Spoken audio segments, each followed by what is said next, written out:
Good evening. Welcome to my continued expose on different kinds of fair values featuring the NASDAQ tonight. All right. So I want to use the NASDAQ because I've been hitting the S&P so often, so much, and that's just because it's very, very easy to read. The NASDAQ has a lot, I guess, smoother price delivery, a little bit more complicated of a price delivery, I would say, happens in the NASDAQ as opposed to the S&P. And the reason is because the tick value that it moves by is quite a bit more. Okay. I just want to show you with this particular index, the NASDAQ, because I want to show you that these concepts still work no matter what you're really using. They're anchored on orders of business.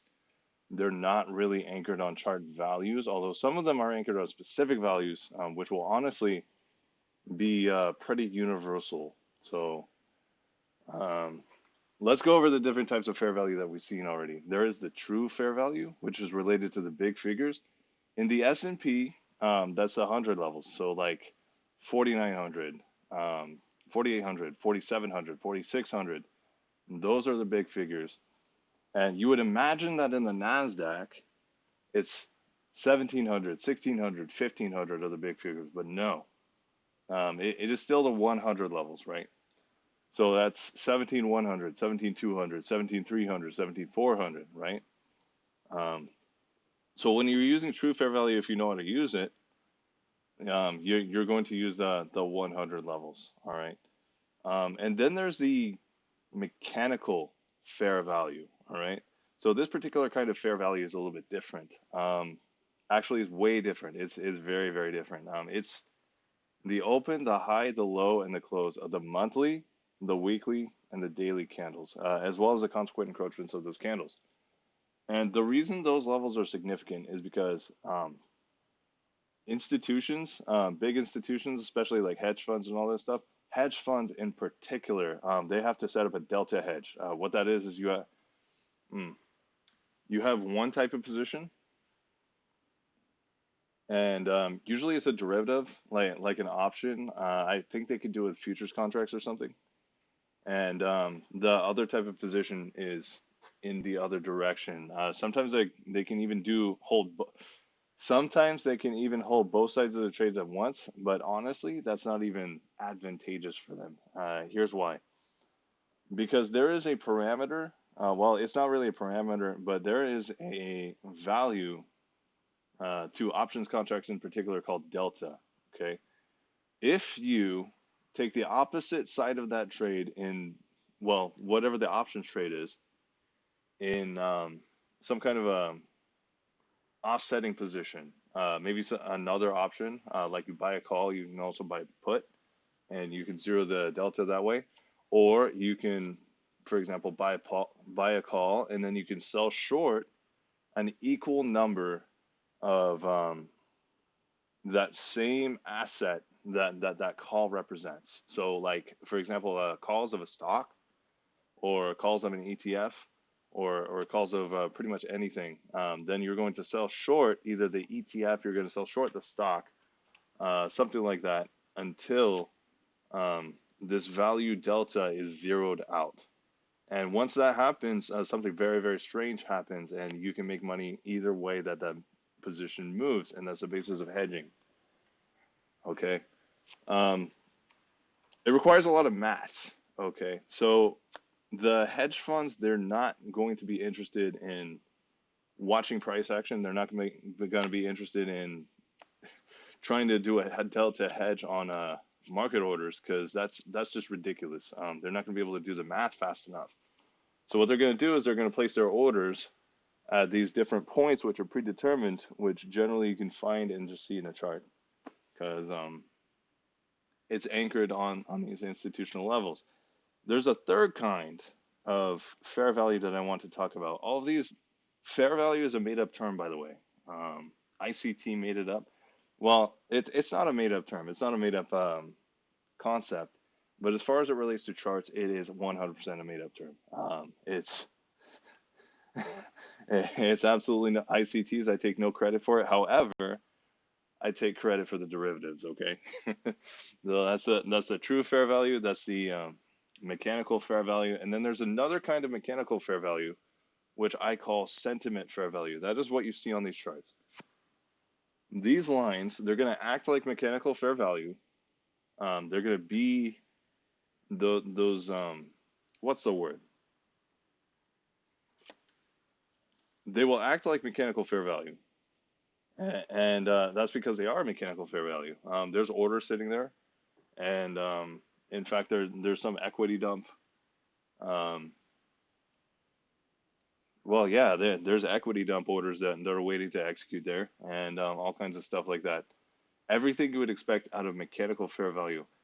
However, these ones are ones that you really want to watch to see how price is really developing as far as the accumulation, the repricing, and the distribution is going, right?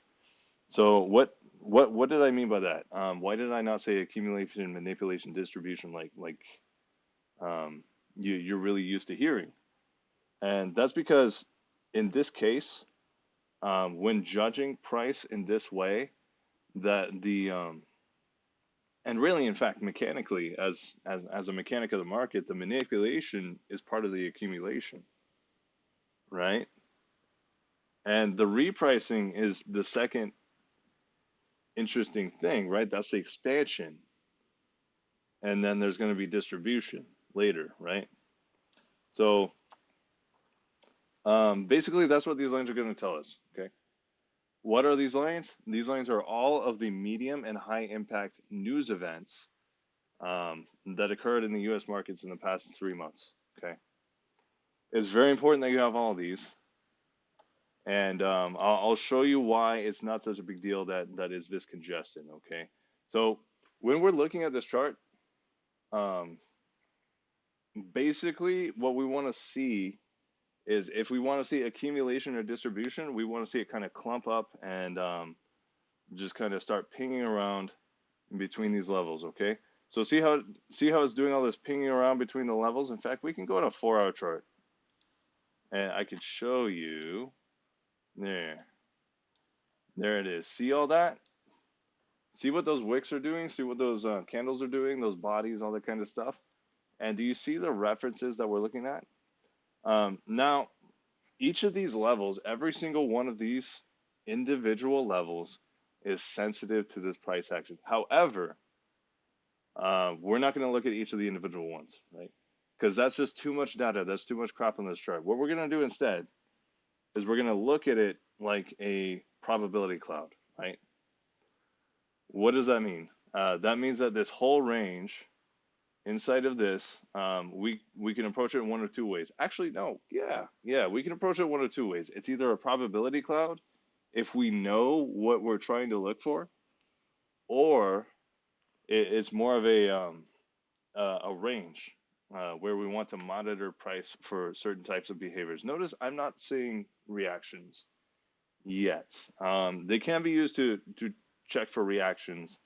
For example, during specific kill zones and that kind of stuff, and all that stuff, you can see if a level is capitalized during a particular kill zone.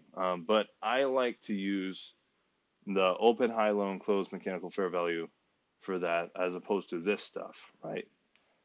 This stuff I like characterizing price action with, okay? So with the NASDAQ in particular, usually it's going to be very unruly. And if we look at the open, high, low, and close charts, which I don't have one prepared for the NASDAQ, so just deal with it. And it takes a while to set it up for each week, each day, and all that stuff. It's really specific to each day. The range is altered as far as that goes. I like using those levels, the open, high, low, and close of the monthly, the weekly, the daily, for just intraday reactions and the development of intraday and just places where price is going to anchor. This, I like using it to characterize price. So while it's doing its accumulation, it's going to ping around between these levels, okay?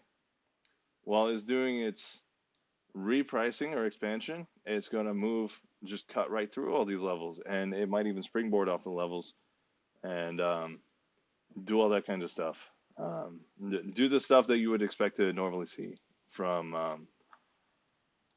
an expansion. So how it would disrespect PDs, we expect it to disrespect these levels.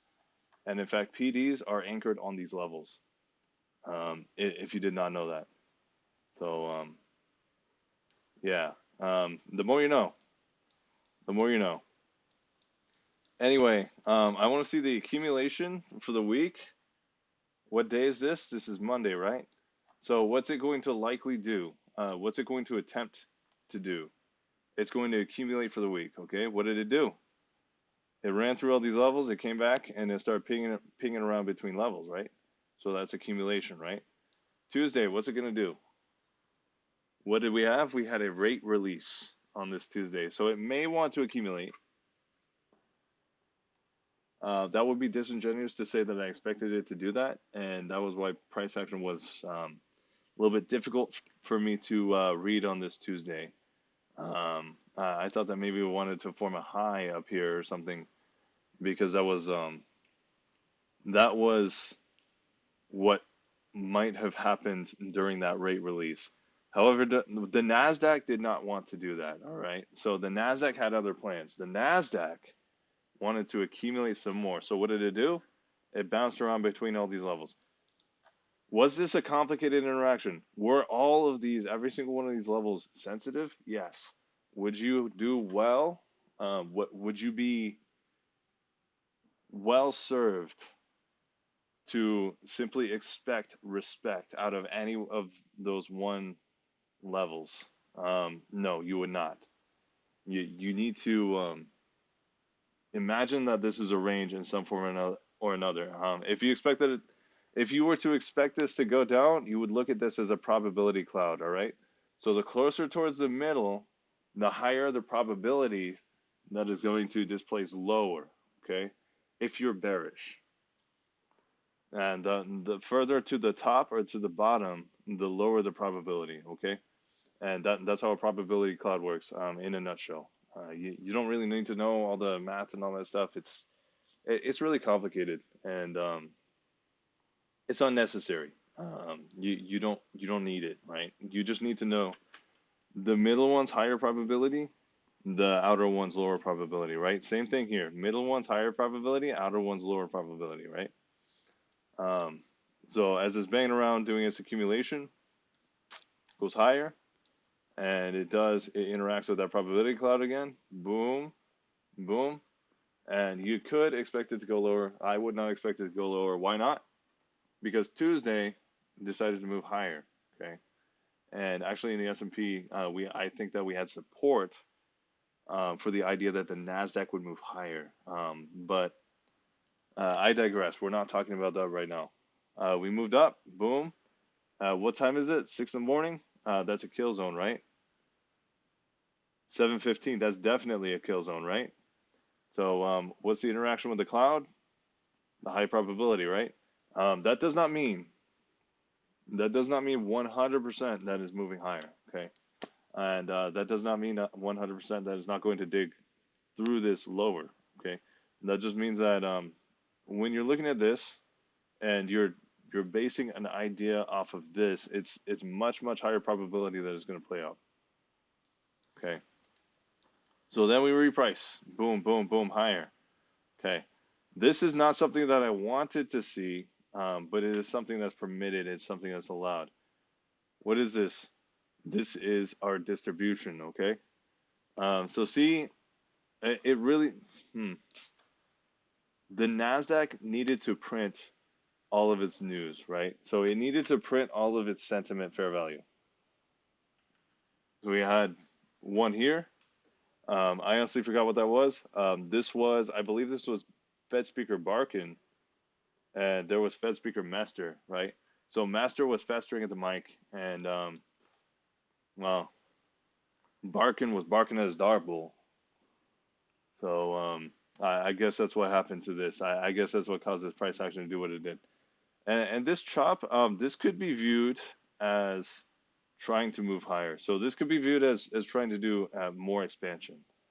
However, that was not the case. Thursday kind of gave up the ghost more or less.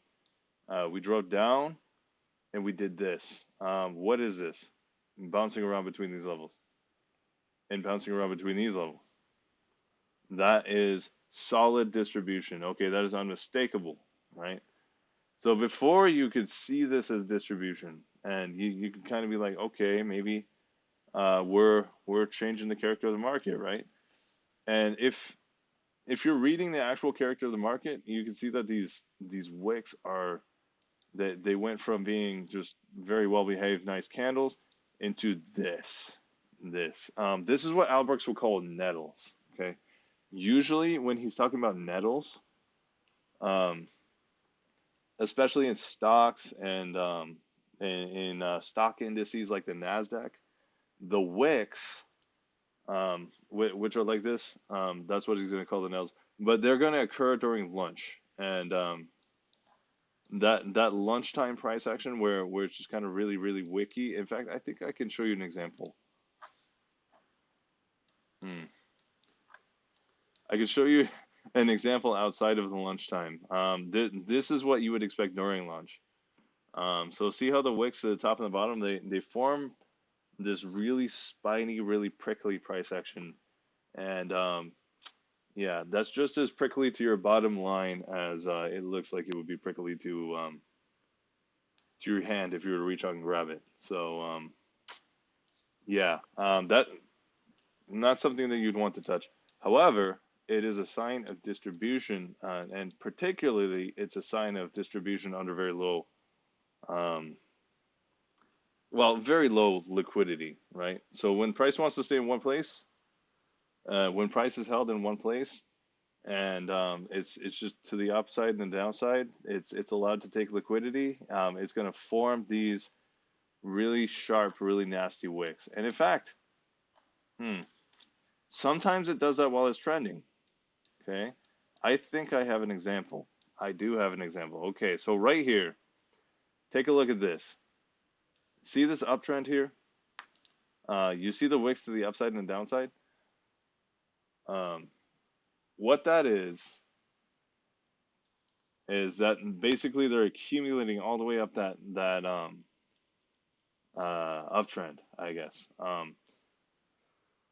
So whoever's in the marketplace trying to make decisions, they're fighting against the actual direction of the market. Okay, that's what's going on here.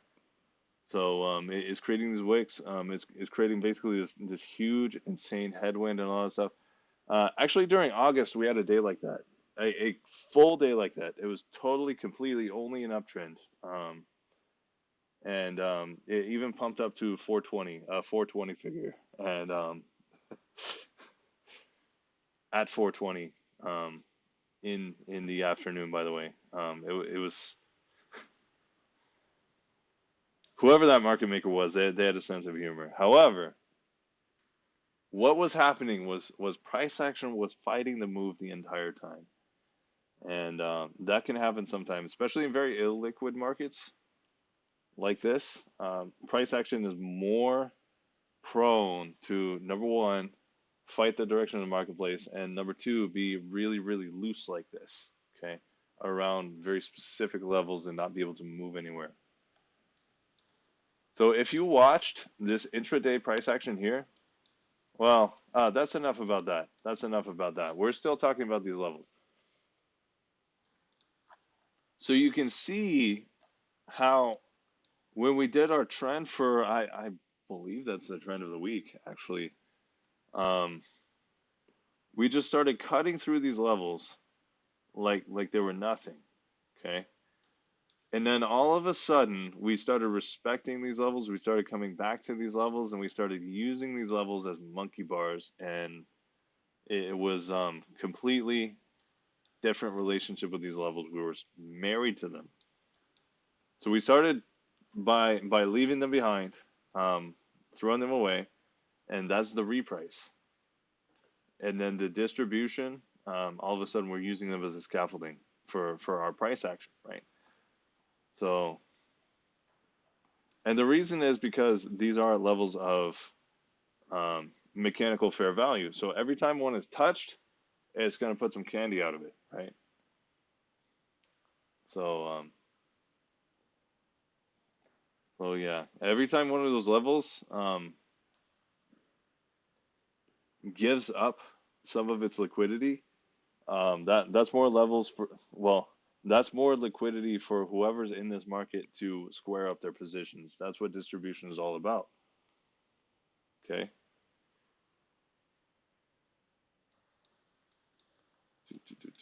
Let's see if I can find a better example. I know that through January, that was pretty much a reprice this whole time. Thursday, nope. Wednesday, this is a reversal. This is a reversal profile, but that's perfectly fine. Okay. So we can see this is Monday. We started using those levels. You could be forgiven for thinking that this is going to be a trend, right? Um, unless you have some more advanced ideas, or unless you're expecting downtrending, or unless you were waiting to see what Tuesday was going to do,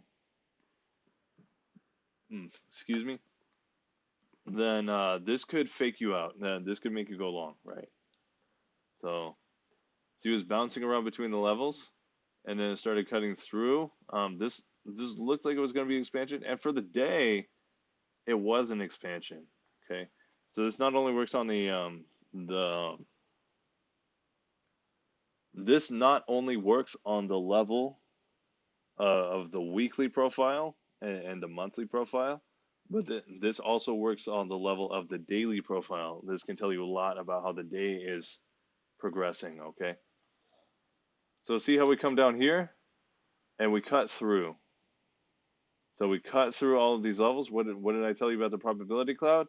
The lower level and the upper level, they're low probability. The middle is going to be higher probability, okay?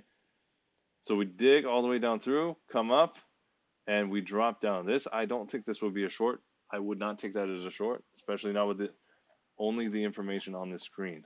However, boom, we dig down through it. That I would take, okay? That I would take, all right? And then we run away. We come down. We're still, so on the daily profile, we've escaped, right? We've done our expansion, right? We've done our repricing, right? But on the weekly profile level, we're still banging around between these levels. And then we come down, okay?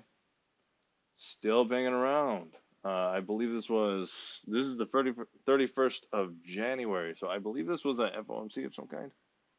Yeah, I do believe that was an FOMC release. Yes, that was an FOMC release. Okay. Still banging around between those levels. Shortable one more time. That's fine. Because it's Wednesday, right? Still banging around. Still banging around. And then what's this? Come up. Boom. And we escape, right? What is the probability cloud between these two? Let's see. Yeah. I know it doesn't have to be perfect, but I would use the 25% levels. That's not very, the 25% levels, which are the red lines, they're still not very good. You need a sort of a logarithmic reference. So like ICT's idea of the 20 levels and the 80 levels, they're much better. Are they? No. 30 levels and 70 levels will be much better. However, these quarter levels, they're just fine. For our purposes, they're just fine. They make no difference. Okay. So we reach up, we dig back down, and we rock it off, right? So you see which levels that it's hitting off of and all that stuff. Yeah.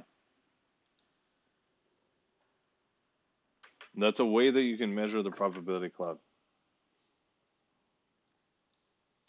Once again, all of these levels, every single one is going to be sensitive in its own right. This was Thursday, right? And so then we had Friday. So after the reprice on Thursday, what do we have? Distribution, right? So then what do we do on Friday? We start banging around between these levels, right? Distribution, boom, hitting it, riding up, but then what does it do? It bangs around, right? So even though this was a non-farm payroll, it still did distribution, which is really interesting. Because non-farm payroll is usually the time when people are gonna start thinking about putting positions on. Um, but this one was used to take positions off, off, off, off. Well, whatever that word is that I was gonna use. So, so yeah. I hope this helped a little bit. If you have questions, go ahead and put them in the comments. I know that I'm not a very good educator so far, but I'll only get better at communicating these ideas and stuff. Go ahead and leave your questions in the comments about this stuff, and I'll be happy to answer them. Maybe make a part two to this video or make a replacement video, something where I can discuss how the NASDAQ moves relative to these levels and how it can be used to, yeah, and we can discuss how these fair value levels can be used to ferret out whether we're accumulating, we're repricing, or we're distributing. So thank you for your time. Leave your questions, give the video a like, maybe hit me with a sub, and the algorithm loves this stuff. If you like this kind of stuff and you want to see it improve, um, do all that stuff, make the algorithm happy. And thank you for your time. Good night.